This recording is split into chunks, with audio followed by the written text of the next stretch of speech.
Welcome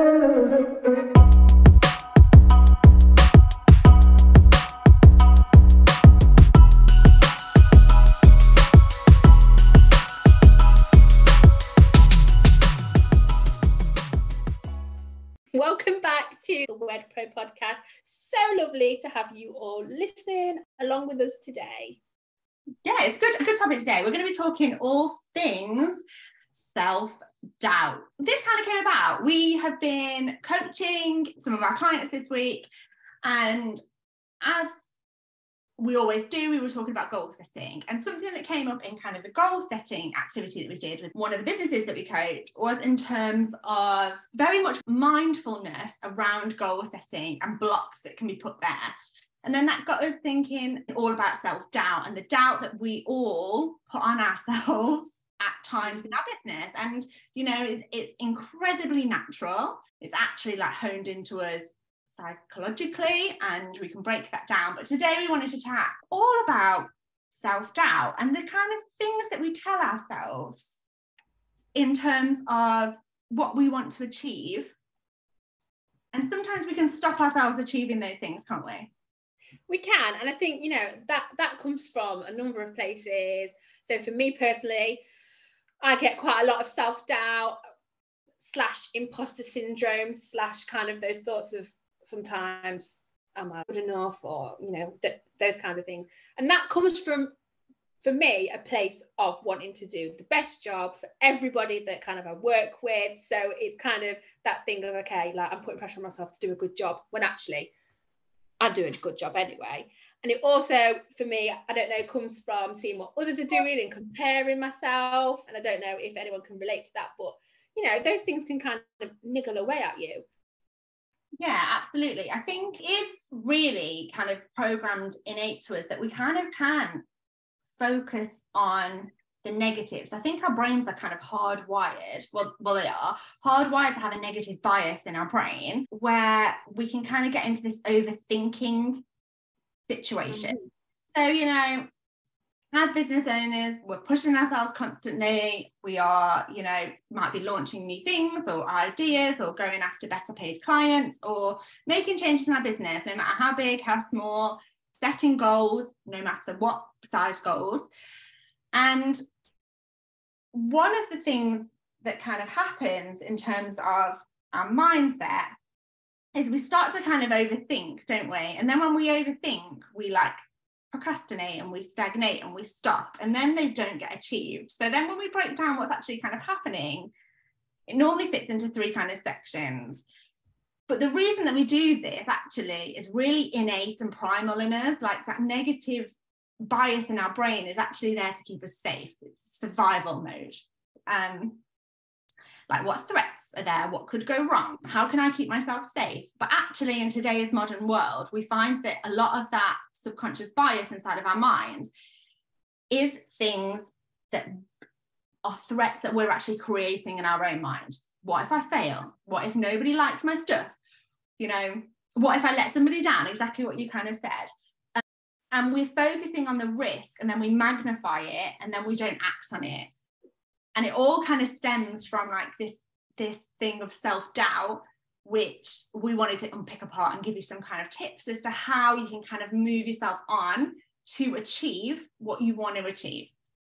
Because the end of the day, you can achieve whatever you want to achieve if you put your mind to it and you're in the right mindset, and you kind of can get rid of that self-doubt a little bit. I mean, a little bit of self-doubt is kind of always good, because, you know, it keeps you in check, you know, make sure you're doing the right things at the right time for the right types of people. But going back to what you said about, you know, we're always in our minds like picking apart the things that we maybe aren't so good at. I bet if we all sat and thought, or if I said to you all, tell me 3 things that you are good at, I bet you'd find it difficult. But if I said, tell me 3 things that you feel you're not so good at, or that kind of give you self-doubt, or for me anyway, I'd be able to reel off probably 10, not even 3. So it's about kind of flipping that on its head, and, you know, giving yourself some credit for the amazingness that you do day in and day out. I think quite often you would give people advice of things that you think would work well for other people, but for some reason or not, it's not going to work well for you. So you kind of don't take that own piece of advice. But, you know, we've got some kind of tips and ways for you to kind of recognize what section of self-doubt you fall in, because all of us have it. I mean, the definition of self-doubt simply is like a lack of conviction or confidence in your abilities. And I think, especially in entrepreneurship or starting a business or business growth, it is incredibly natural to, at times in business, have some forms of self-doubt.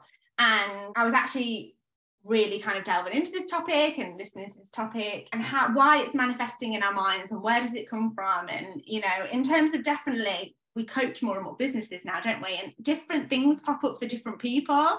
And in terms for us to be able to coach effectively, I was really diving into this topic and thinking, right, okay, how do we unpick that mindset and how do we break down those kind of barriers? So what we kind of feel is that it normally sits into 3 kind of areas. And let's see if we can kind of recognize where we are in each of these kind of areas. But what is important to recognize, and it is important to recognize when we have these feelings of self-doubt, because when we have them, we don't tend to take action. Like, we procrastinate about it and we don't tend to take action. And for one reason or another, that thing then doesn't get achieved, which then demotivates us and then makes it harder to set goals in the future. It's a cycle, isn't it? So we've got to start recognizing, because then we can break the cycle and move forward. Okay, the first person in kind of the examples I'm going to give you is somebody that maybe has goals but doesn't really start them, or they don't know how to get started, where to start, what they're really wanting to achieve. And then the doubt kind of creeps in and it leads you to question whether you've made the right choice, leaves you to feel dissatisfied or unmotivated because you can't see yourself kind of moving towards that goal. And why this kind of happens is because perhaps you've got a lack of meaning around what it is that you're doing, a lack of meaning around your goal. Like, perhaps you don't remind yourself enough about why you started, or what the impact on what your work is for you. And usually, you know, quite often as well, it comes up, doesn't it, Roxy, when we're talking about goal setting, people financially attach goals, like attach financial goals to what they want to do. And I do it in part of some of the goal making that I do. I set financial goals. But actually, when we focus on the financial goal, it's incredibly easy to become demotivated by that, because you've got a tangent to measure. So it can be very easy to become demotivated if you don't hit that financial goal or you don't hit that number. Whereby if you flip it on its head and you think about the impact, and what impact you want to put out into the world, like what the impact of your service is, what the impact of your business is, what you want your like business legacy to be. And as small businesses, we really struggle with this, don't we? Because we're not like, oh, you know, I'm going to save the world one wedding at a time. But actually, it's about the legacy of you having made a difference to couples' lives, to have brought, you know, an amazing service for them, to bring joy to people, whatever impact you most connect with. That's much better to focus on than just financially. To pull it back to kind of, and we say this, don't we, like a lot, like what's your why? I was just going to say, this ties in with going back to that business why. Why did you start your business? What were your goals? It doesn't always have to be monetary. I personally struggle with money goals, and I know that you like to set them, don't you?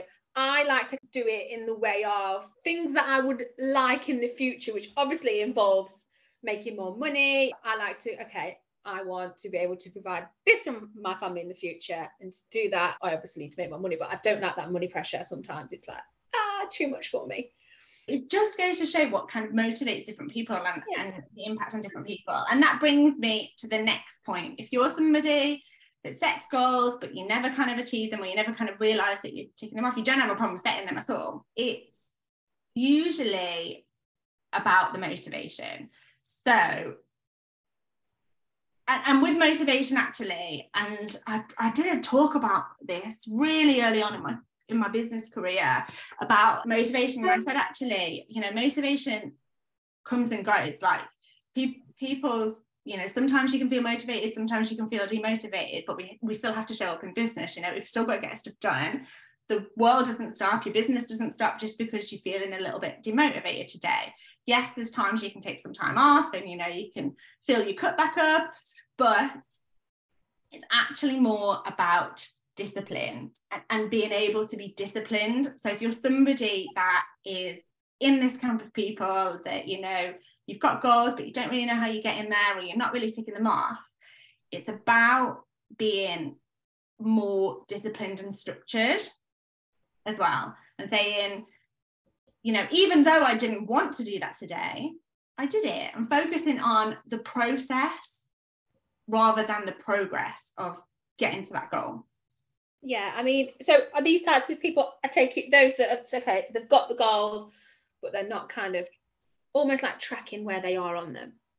Yeah, it's like the discipline, and discipline's a really strong word, and some people will really be turned off by that, but think of it as in that's what's going to help you get to where you want to go to. So if you've got like these goals, but you're not really checking in on them, and it doesn't really matter whether you hit them or you don't want to hit them, but you know that they're in there somewhere in your mind, floating around there. It could be that there's a lack of meaning as to why, you know, you're not connecting with your goals, and self-doubt is creeping in because you don't really know why you're doing it for, or you're not connected to your goal. Or it could be about like it's not motivating you somehow, or you're just not motivated to complete it.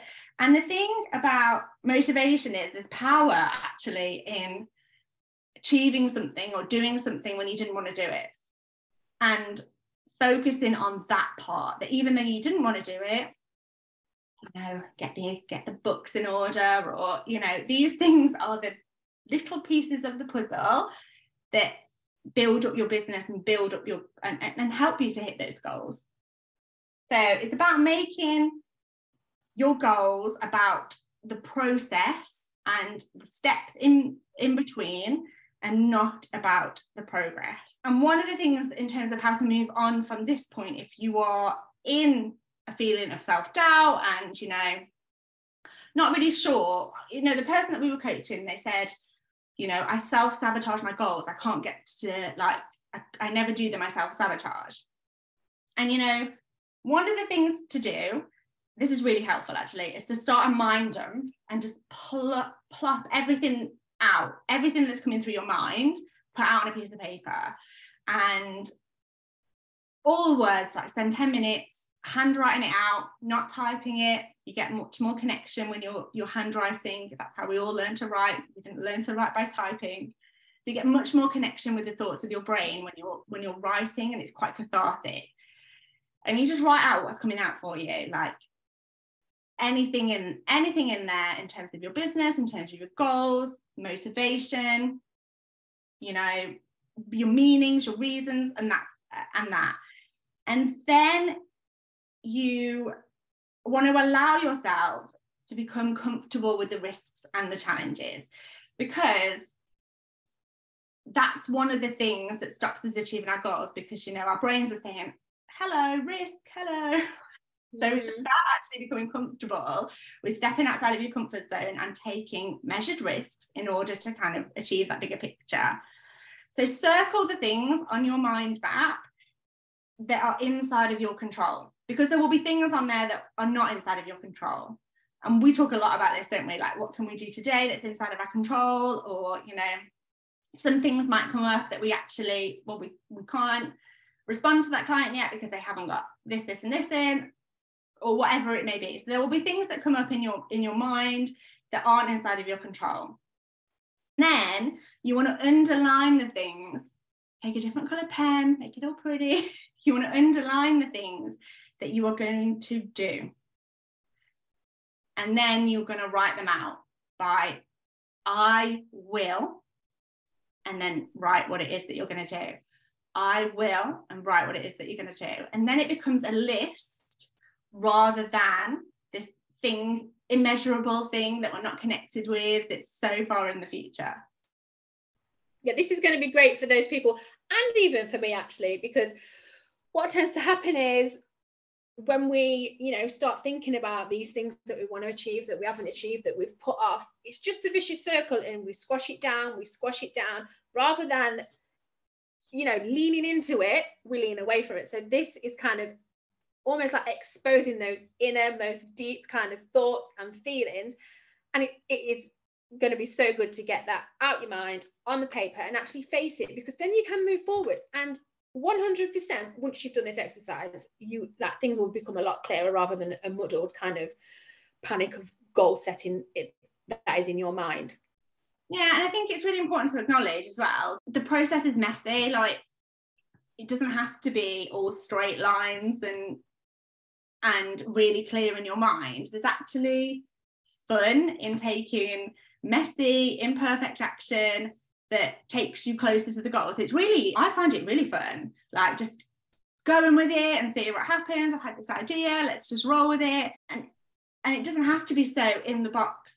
So it's really important for you to not kind of feel so structured, and especially in this industry that's so creative, to just be able to just go with the flow and think, yes, there's power and there's progress in imperfect action. We love imperfect action, don't we? Yeah. So the next one is spreading water. So these people start lots of projects. They don't have a problem making goals at all. And they start lots of goals and lots of projects. And these people tend to be really passionate about self-development. So very aware about goal setting, can quite clearly say, this is what I want, don't have a problem with that. But they then take on so much that they physically cannot commit to everything that they're doing. So maybe they start a course and then another course comes up and I'll start that course. They get about 20% of the way through, or they start a book and then they never finish the book. I can be this kind of person sometimes. I have lots of books. I've got 2 books on the go at the minute that honestly I've been reading for over 12 months, both of them. I should definitely have finished them by now. Let's call this person the magpie that has shiny object syndrome. Yeah, for sure. And then that self-doubt kind of creeps in, as in, you know, can I commit to all of this stuff? You know, you can kind of start to get a little bit overwhelmed on everything that you're kind of trying to take on. And I've definitely had moments of feeling like this, where I'm like, oh, I've got that project on the go, this on the go, and how, you know, really personal now, like we've started courses and got 3/4 of the way through courses and haven't finished them, have business projects that were like, oh yeah, let's do that, that'll be really cool. And it's really demotivating. The problem is when you know, you've got that magpie kind of thing going on, you're like, a bit over here, we're doing it over there, spread yourself really thin, bits get done. But then when you then go back to it, you can sometimes feel a demotivation in even completing it, because maybe you've lost that kind of, you know, that initial like zest that you had to start it, to get going with it. I can find that when I then go back, I think, oh, I'm not really vibing this anymore, like, and then you start that self-doubt and second guessing yourself. And it's because like you feel unproductive, so you feel guilty that you've not finished it, and you feel unproductive, and then you feel like you're somehow falling behind because, you know, you've not achieved these things and ticked these things off. So if you're kind of in this space and thinking, yeah, you know, I can resonate with that, it's about having an internal check and thinking, are these goals, is this thing aligned to what I want? So for like stepping outside of your comfort zone, maybe some people say to us, oh, you know, I just have a block around social media, I have a block around saying my face on social media. But it's about then focusing on building an audience is aligned with what I want to do in my business. So, you know, if I'm really uncomfortable doing it, how can I get around that? Or is it a mindset thing? Can I get somebody in to do it? Do I even need to show my face? But by building an audience on social media, I'm able to impact more people. What's really, really great about goal setting is each their own. Everybody can do it in their own way. There is no set way. Don't get hung up on, oh, well, I've read someone's doing it this way, and, you know, the girls, Katie and Roxy, kind of do it that way. You can do it in whichever way you want, and you can set them however big, however tiny you want. what I always find the most helpful is to think of that end result. Sometimes I don't like to call it a goal because my anxiety likes to make me feel like that's too pressury, but I just call it an end result and then work my way backwards and set tiny little stepping stones as to how I'm going to get there. Break it down into bite-sizable, achievable goals or steps that you need to do to get to where you want to be. And each time you hit those little steps or goals, have a little celebration, but be sure to keep checking in with yourself. Am I on track to achieve that goal? Do kind of like a little flow chart. Yes, great. No, why not? What can I do to improve that? What steps do I now need to take to kind of get back on track? It's just about, it is about discipline. And like you say, that word can seem quite harsh, but do we not have to be disciplined as business owners anyway? Even in every area of our life. I always compare it to, it's like, you know, school run is non-negotiable. Like, you're there every day at 9 o'clock, whatever's going on in your life, like you're at the school gates, you're there to pick your child up. So, you know, whether you're not feeling so good or you get somebody else to do it if you physically can't do it, but it gets done. And this is, I think, you know, one of the wonderful freedoms about running your own business is there's no boss on your case, or, you know, we have to have that internal discipline ourselves in order, you know, yes, a lot of what we want to do in business and a lot of your business should be all of the good stuff, you know, that you love running your business, that you do the business because you love to pull all of the weddings together or whatever it is that you particularly love about running your business.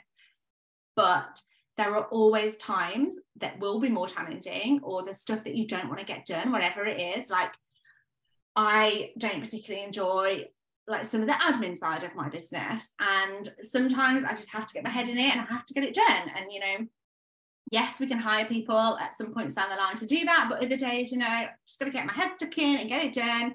And then I think, yes, I've got that done today. And exactly what we said before, like, there is a good feeling attached to doing something that you didn't particularly want to get done and doing it well. Tick, tick, boom. That's what every time I achieve a little goal, I'm like, happy dance, happy dance. Can we talk for a minute about self-talk? So if we compare this to a switchboard, really years and years ago, when you would dial an operator, and, you know, I wasn't alive this, but then you now in the little Y's in the little holes. And you'd ring the operator and say, put me through to my mum, and the lady would take the wire and she'd connect you to your mum and you'd have a conversation with your mum. Now, if you're repetitively calling your mum, that operator is going to say, oh yeah, knows where the wire is and moves the wire over really quickly. That's how your brain works. So when you constantly, whether it's a true thing or not a true thing, and also a real memory or a false memory, if you replay that in your mind, your brain connects the wires quicker because it tells yourself that you need that knowledge faster and faster. But it happens the same, positively too. So you should counteract any of those negative little thoughts with 3 positive ones. And it doesn't have to be like you use that example and then you say, I give myself 3 reasons why that's untrue. It doesn't need to be reasons why it's not untrue, but it could just be 3 positive ones. So, for example, like practicing gratitude or anything like that. So it could be, like these dark nights, I really hate these dark nights.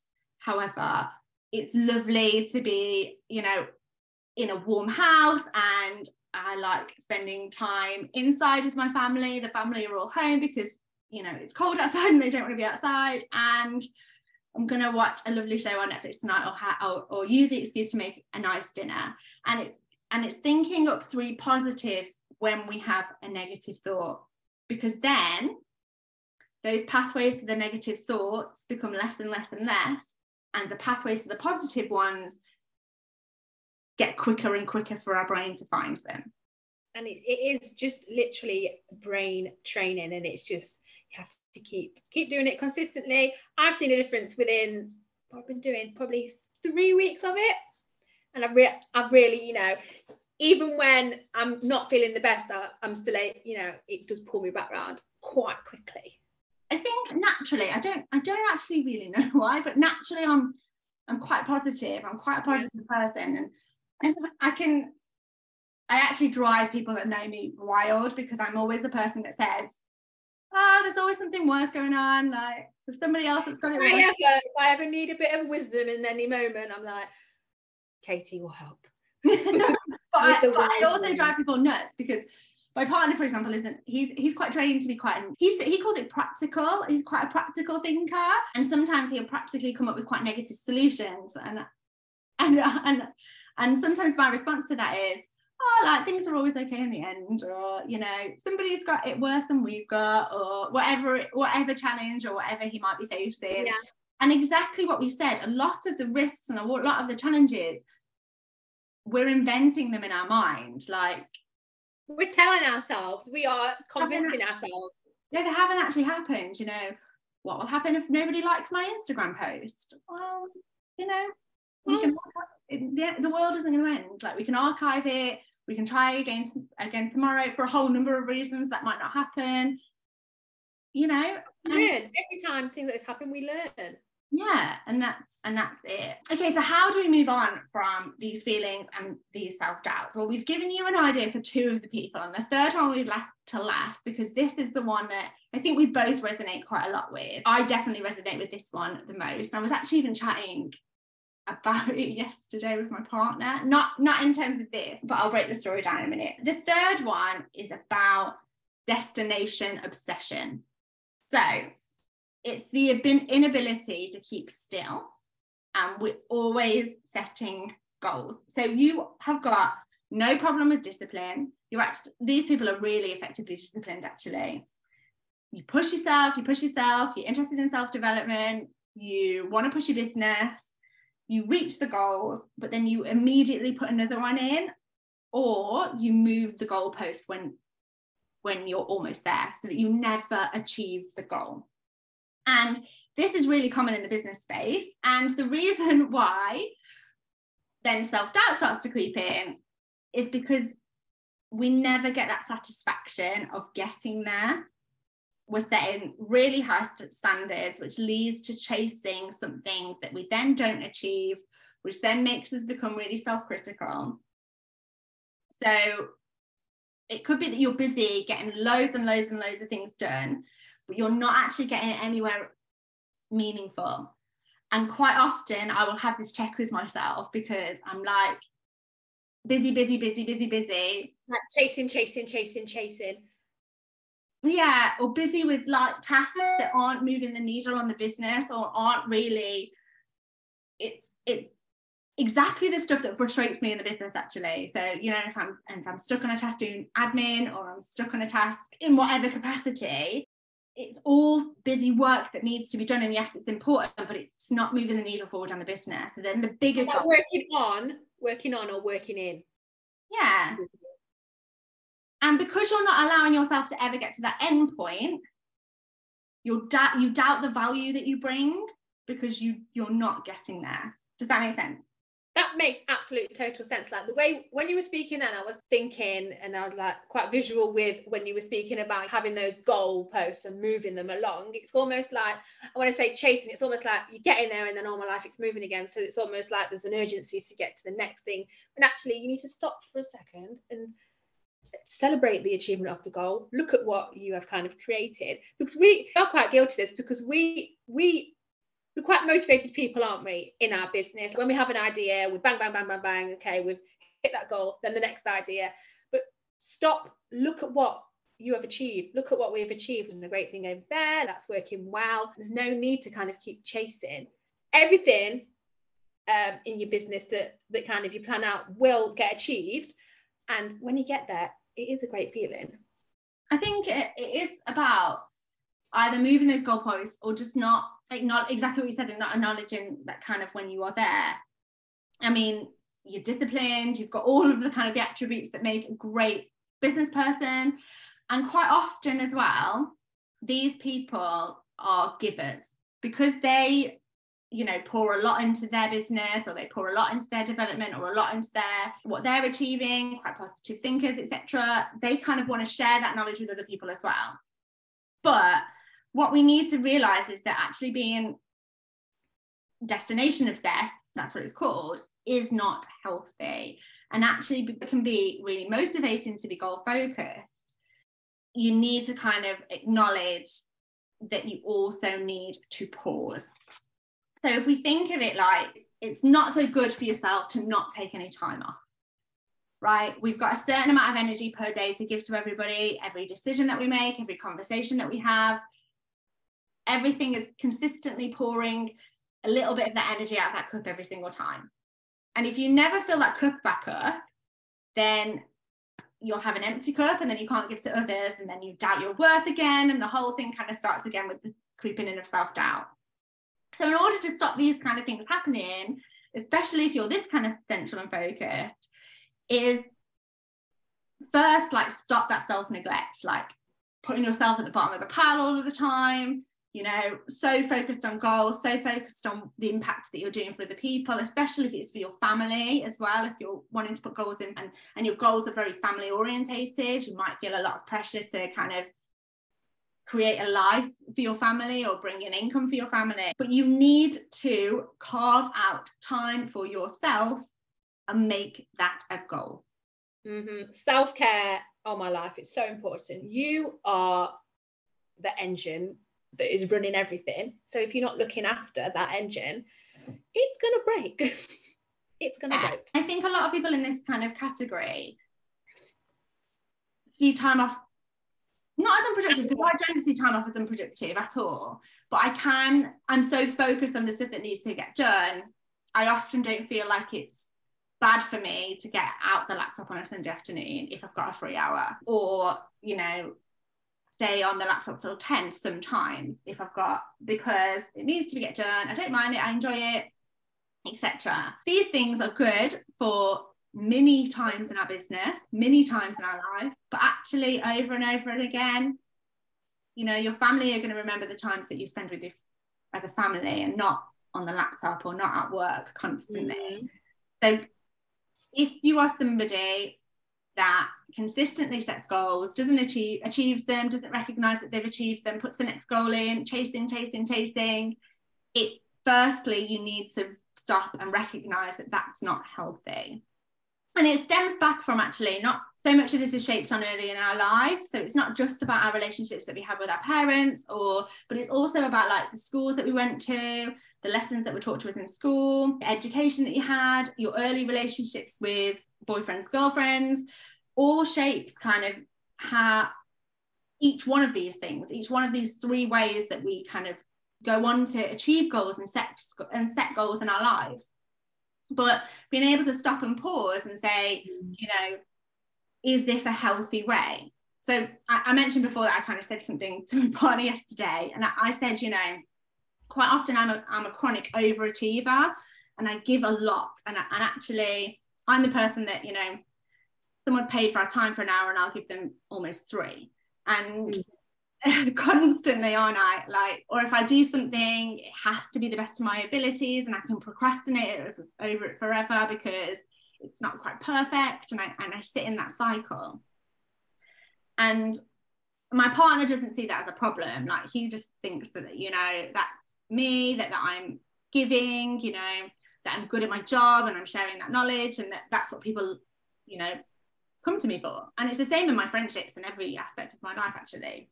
It is, yeah. I was just going to say, like, you are a kind of giver in all aspects, aren't you? Yeah. He does, actually. He would prefer for me to carve out more time for me and to say no to some people. But I think in you being like that, then that opens up for people to expect that from you. And take without knowing it, because Katie, you know, like but actually that eventually is not healthy, is it?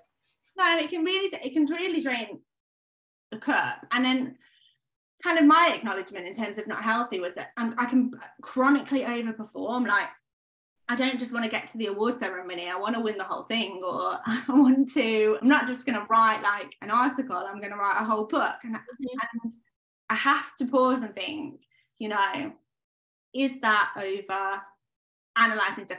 So for example, we can sometimes, like, put out a reel or put out a video that isn't quite perfect, but hey, you know what, it goes like absolutely viral and we get like 10,000 15,000 views on it.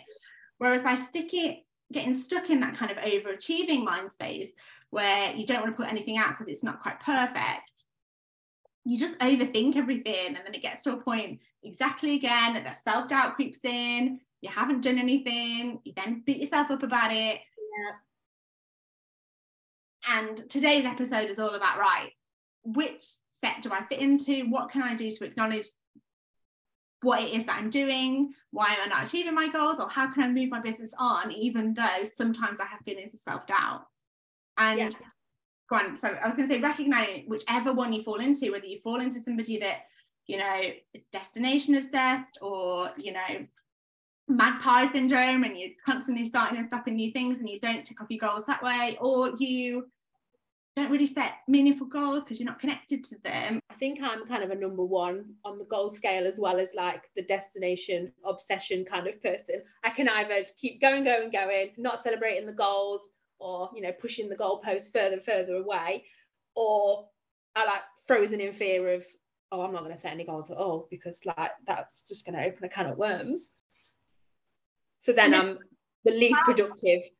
How better can you kind of, I think that task of kind of really writing things down is really cathartic and helpful, because actually quite often, especially what you were saying in terms of our brains being wired to think negatively, and if you give your brain the time to think about those things, it's going to think about them more, because of the ways that our brains are wired scientifically that is what is happening. It's about, if you put it on paper, you can logically see, okay, what here can I control and what can I not control? So, you know, I can control that, so I'm going to focus on that. And, you know, writing things like, I will, you know, do whatever it is, post 3 videos on social media this week. I will, you know, do my accounting for this month or this week, or check my bank account today and see how much money I've made, or I will send my client forms out, or whatever it is, whatever you're wanting to do or focus, because it's not always about the progress, it's about the process as well. So the process of actually showing up, ticking off things, getting things done, and building that confidence up. Exactly what we said, like self-doubt simply is a lack of confidence. Like, it's a lack of confidence. And one of the biggest ways to get confident about something is to do things over and over and over again. Yeah. Your brain can just do them quickly and that you know it's going to be there, or that naturally you get better at them because you're doing them over and over. So for me personally, I am a chronic overthinker, and I go through kind of that episodes when I'm in kind of that mode. And there's one thing I've learned that I carry forward with me when it happens again, when those thoughts and feelings come up, is that when you're actually started, it's completely fine, but it's the getting started. So if you can get past that little step and just, I always like vision it as me like kicking myself over that start line. Come on, take that step. And then once you get started, you think, oh, okay, this isn't as bad as I thought. And then when you achieve it, oh my life, I always feel like a massive celebration. And I look back and I think, okay, you felt like this at the beginning, but look at what you've done. Doesn't matter how big, or, I mean, I'm talking, when I had terrible anxiety, taking steps to get up, get out of bed. So now I carry that forward into kind of my business role and think tiny steps forward, things get done. I think there is that moral of just start, whether it's messy or it's unmessy. There's no straight line to like business success, and anybody tells you that there is, they are lying. Like, it goes up, it goes down, you know. You have bad days, I have bad days, bad moments where sometimes I think, oh my gosh, I've got nothing done today, or none of the stuff that matters done today, and it can be really frustrating. However, when I've been kind of learning about all these different forms of motivation or self-doubt, or like you said, trash talk, or how we can kind of train our brains to be better focused or better at getting things done, kind of, I found some of these things to be really helpful. I'm a list person. I love my pen and paper. You're quite good at a list, aren't you? I am. I've literally said today, like, I need more notepads. I've run out of notebooks at the moment. And just to kind of end, there is actually like evidence that our brains are hardwired to complete things. So if you're ever thinking, oh, you know, I don't really know where to start, just start. Yes, we've gone all deep into you know, thoughts and how our brains are wired, and got quite deep today, haven't we? I think now you guys know us even better now. We've gone in. But, you know, if in doubt, just start. Things will work out. Get a pen and paper, jot down some ideas, listen back over this episode and think, okay, which person do I resonate most with? And then try out the tips for yourselves and just keep moving forward. You'll get there. Forward. You will. And we are here to support you every step of the way. So keep popping back for when new podcast episodes are released. And if you have got a subject that you want us to cover, let us know. We're so excited. We've got some really amazing guests coming up on the podcast. Yeah, I am excited. So yeah, we'll see you on our next episode. Thanks for listening. Bye.